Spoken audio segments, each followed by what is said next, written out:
శ్రీమన్మహాభారతము 429వ రోజు. ఓం అస్మద్గురుభ్యో నమః.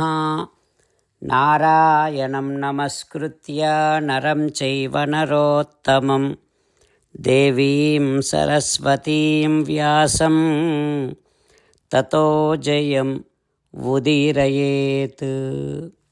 శ్రీమన్మహాభారతము సభాపర్వము 19వ అధ్యాయము ద్వారా సూత మహానుభావుడు శౌనకాది మహర్షులందరికీ ప్రవచనం చేస్తూ ఈ రకంగా చెబుతూ ఉన్నాడు. ఓ మహర్షులారా, వైశంపాయన మహర్షి జనమేజయ మహారాజుకు శ్రీమన్మహాభారతాన్ని ఉపదేశం చేస్తూ ఇలా చెబుతూ ఉన్నాడు. ఓ రాజా, శ్రీకృష్ణ భగవానుడు ధర్మరాజుకు జరాసంధుని వృత్తాంతాన్ని తెలియచేస్తూ ఇలా చెబుతూ ఉన్నాడు. ఓ ధర్మజా, బృహద్రథుడు జరాసంధునికి పట్టాభిషేకము చేసి తన భార్యలతో కలిసి తపోవనానికి వెళ్ళిపోయాడు. ఇక తర్వాత జరాసంధుడు రాజులందరినీ తన అదుపులోనికి తెచ్చుకున్నాడు. కొంతకాలం తర్వాత బృహద్రథుడు వానప్రస్థాశ్రమములో దీర్ఘకాలము తపస్సు చేసి తన పత్నులతో సహా సభార్య స్వర్గం అగమత్, స్వర్గానికి వెళ్ళిపోయాడు. ఇక జరాసంధుడేమో ఆనాడు చండకౌశికుడు ఇచ్చినటువంటి వరాలన్నింటినీ పొంది రాజ్యపాలన సాగిస్తూ ఉన్నాడు అంటూ శ్రీకృష్ణ భగవానుడు ధర్మరాజుకు చెప్పినటువంటి జరాసంధ వృత్తాంతాన్ని వైశంపాయన మహర్షి జనమేజయ మహారాజుకు తెలియచేస్తూ ఈ రకంగా అంటూ ఉన్నాడు. ఓ రాజా, అయితే జరాసంధుడికి కృష్ణుడికి ఎప్పుడు వైరం ఏర్పడిందంటే సార్లు కంసుడిని చంపిన తర్వాత ఆ వైరం ఏర్పడింది. జరాసంధుడు తన గదను 99 సార్లు త్రిప్పి గిరివ్రజము నుండి దానిని విసిరాడు. అది 99 యోజనాల దూరములో ఉన్నటువంటి శ్రీకృష్ణుని మగధ రాజ్యములో పడింది.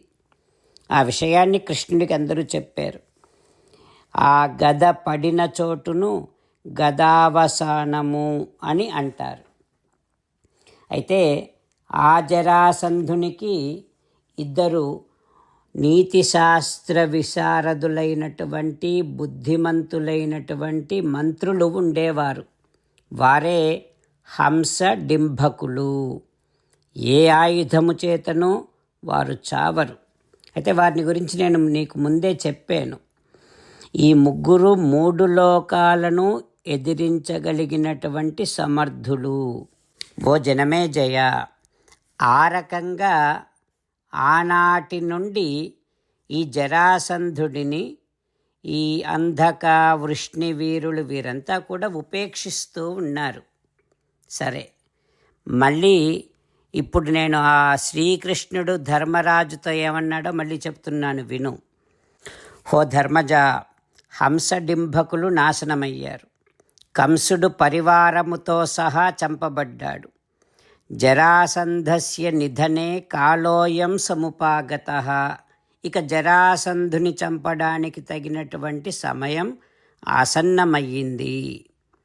ఈ జరాసంధుడిని దేవాసురులందరూ కూడా కలిసి చంపలేరు. బాహుబలముతోనే ఇతన్ని చంపాలి అని తెలుసుకున్నాను. ఓ ధర్మజ, మయి నీతిః బలం భీమే రక్షితాచ అవయోర్జయః మా అగధం సాధయిష్యామః ఇష్టిం త్రయ ఇవాగ్నయః. నాలో రాజనీతి ఉంది, భీమునిలో బాహుబలం ఉంది, అర్జునుడిలో రక్షణ సామర్థ్యము ఉంది. మేమంతా కలిసి నిర్బంధిస్తే ఆ జరాసంధుడు నిస్సందేహముగా మాలో ఒకనితో యుద్ధానికి అంగీకరిస్తాడు. ఆ క్రమములోనే భీమసేనునితో యుద్ధం చేయడానికి జరాసంధుడు సంసిద్ధుడవుతాడు. అప్పుడు అలం తస్య మహాబాహు భీమసేనో మహాబలః. శరీర బలము కలిగినటువంటి భీముడు ఆ జరాసంధుడిని పడగొట్టడానికి సమర్థుడవుతాడు. ఓ ధర్మజ, నా పైన విశ్వాసం ఉంటే, నా హృదయాన్ని కనుక నువ్వు తెలుసుకుంటే, భీమసేనుడిని అర్జునుడిని నాకు అప్పగించు అని శ్రీకృష్ణుడు ధర్మరాజుతో అంటూ ఉన్నాడు. ఆ తర్వాత ఏం జరుగుతుందో రేపు తెలుసుకుందాం. జై శ్రీమన్నారాయణ. జై శ్రీమన్నారాయణ. అమ్మా నాన్నలకు సాష్టాంగ నమస్కారం చేద్దాం.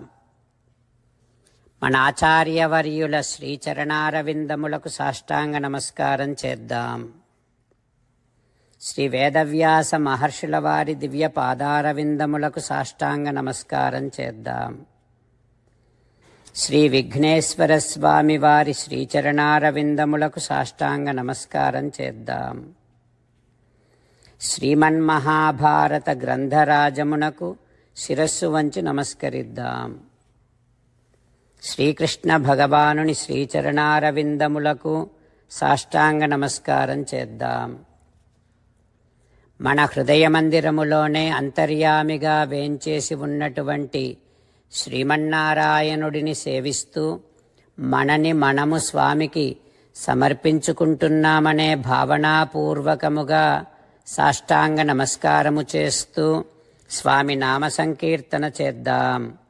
శ్రీమన్నారాయణ నారాయణ నారాయణ, శ్రీమన్నారాయణ నారాయణ నారాయణ.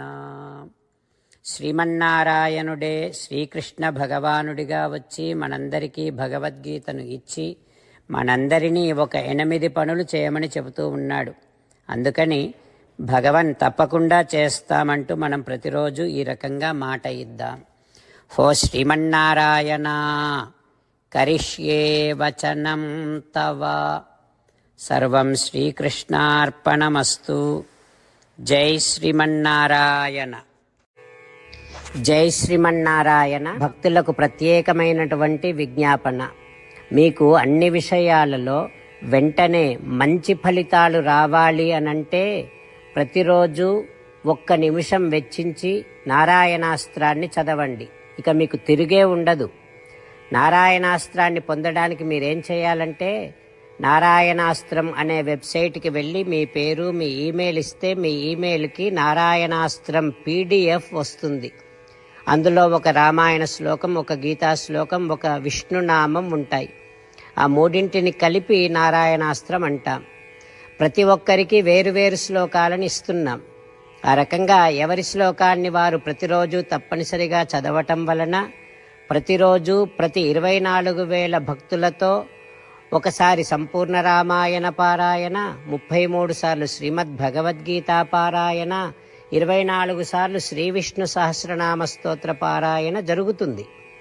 ప్రతి ఒక్కరికి అంతటి విశేష ఫలితము ప్రతిరోజు లభిస్తుంది. అందుకని మీరు, మీ కుటుంబ సభ్యులు అందరూ ఒక్కొక్కరు ఒక్కొక్క నారాయణాస్త్రాన్ని వెంటనే పొందండి. జై శ్రీమన్నారాయణ. శ్రీమద్ భగవద్గీత సారాంశముగా 18వ అధ్యాయములో 65 నుంచి 69 శ్లోకముల ద్వారా శ్రీకృష్ణ భగవానుడు మనందరినీ ఒక 8 పనులు చేయమని చెబుతూ పరమాత్మ ఈ రకంగా అంటూ ఉన్నాడు. ఎవరెవరైతే నేను చెప్పిన ఈ 8 పనులు చేస్తారో వారందరూ నాకు చాలా ఇష్టమైన వారవుతారు. అప్పుడు వారిని నేను సకల పాపముల నుండి, సకల దుఃఖముల నుండి విముక్తులను చేసి నా అంతటి వారిగా చేసుకుంటా, తరగని ఆనందాన్ని అనుభవింపచేస్తా. నిజమే చెబుతున్నా, ప్రమాణము చేసి చెబుతున్నా అంటూ సాక్షాత్తుగా దేవదేవుడైన శ్రీమన్నారాయణుడైన శ్రీకృష్ణ భగవానుడే మనను ఈ 8 పనులు చేయమని చెబుతూ ఉన్నాడు కనుక, హో శ్రీమన్నారాయణ, కరిష్యే వచనం తవ. తప్పకుండా చేస్తా, నువ్వు చెప్పినట్టే చేస్తా అంటూ మనం ప్రతిరోజు దేవదేవుడైన శ్రీమన్నారాయణుడికి ఈ రకంగా మాట ఇద్దాం. హో శ్రీమన్నారాయణ, నువ్వు చెప్పినట్టే నేను నిన్నే సంతతము ధ్యానము చేస్తూ ఉంటా. ఓ శ్రీమన్నారాయణ, నువ్వు చెప్పినట్టే నేను నీ భక్తుడిగానే ఉంటా. ఓ శ్రీమన్నారాయణ, నువ్వు చెయ్యమన్నట్టే నేను నా విధులను కర్తవ్యాలను నీ సేవగా నీ తృప్తి కోసమనే సక్రమంగా నిర్వర్తిస్తూ ఉంటా. ఓ శ్రీమన్నారాయణ, నువ్వు చెప్పినట్టే నేను నీవాడిని అనే మహావిశ్వాసాన్ని సంతతము కలిగి ఉంటూ నా హృదయములో నీకే నమస్కరిస్తూ ఉంటా. ఓ శ్రీమన్నారాయణ, మామేకం శరణం వ్రజ, నన్నొక్కడిని మాత్రమే శరణు వేడుకో అని నువ్వే అన్నావు కనుక నేను నిన్ను ఒక్కడిని మాత్రమే శరణు వేడుకుంటా. ఓ శ్రీమన్నారాయణ, మా శుచః, ఇక దుఃఖించకు అని నువ్వే నాకు భరోసా ఇస్తూ ఉన్నావు కనుక నేను ఇక దుఃఖించను. ఓ శ్రీమన్నారాయణ, నువ్వు చెప్పినట్టే నువ్వు నా కోసమని చెప్పిన శ్రీమద్భగవద్గీతను ఎప్పుడో ఒక్కసారి కాకుండా ప్రతిరోజు కనీసం ఒక్క శ్లోకాన్నైనా అనుసంధానము చేస్తూ గీతోపదేశాన్ని జ్ఞాపకం చేసుకుంటూ ఉంటా. ఓ శ్రీమన్నారాయణ, నువ్వు చెప్పినట్టే నువ్వందరి కోసమని చెప్పిన శ్రీమద్భగవద్గీతను తెలియని భక్తులందరికీ తెలియచేసే నా వంతు ప్రయత్నాన్ని నిరంతరము కొనసాగిస్తూనే ఉంటా. ఓ శ్రీమన్నారాయణ, నేను నువ్వు చెప్పినట్టే చేస్తా, నీకు నచ్చినట్టే ప్రవర్తిస్తా, నీకోసమే పని చేస్తూ ఉంటా. కరిష్యే వచనం తవ. సర్వం శ్రీకృష్ణార్పణమస్తు. జై శ్రీమన్నారాయణ.